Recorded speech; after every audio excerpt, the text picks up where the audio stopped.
पिंपरी चिंचवड शिवसेना आणि भाजप यांची युतीची बोलणी पुन्हा फिसकटल्याचं कळतंय। भाजपकडून शिवसेनेला 14 जागांची ऑफर देण्यात आली होती, तसंच काही ठिकाणी उमेदवार बदलाची अट ठेवण्यात आली होती। मात्र भाजपच्या अटी शिवसेनेला मान्य नाही आहेत, त्यामुळे शिवसेनेमध्ये नाराजीचा सूर पाहायला मिळतोय। या संदर्भात ताजे अपडेट देत आहेत आपले प्रतिनिधी कैलासपुरी। कैलास, काय ताजे अपडेट आहेत? भाजप यांच्या युतीची पुन्हा एकदा बोलणी फिसकटली पिंपरी चिंचवडसाठी। पिंपरी चिंचवडमध्ये गेल्या काही दिवसांपासून शिवसेना आणि भाजप एकत्र येणार अशी चर्चा होती। त्या संदर्भात शिवसेना, एकनाथ शिंदे गट आणि भाजपच्या नेत्यांच्या सातत्याने बैठकी होत होत्या। मात्र आज जी माहिती मिळत आहे त्यामध्ये शिवसेनेला भाजपकडून 14 जागांची जी आहे ती ऑफर देण्यात आलेली होती, ती शिवसेनेला अमान्य आहे।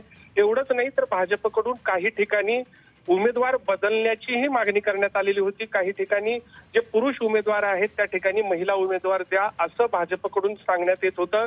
त्यामुळे शिवसेनेचे नेते जे आहेत ते नाराज झालेले आहेत।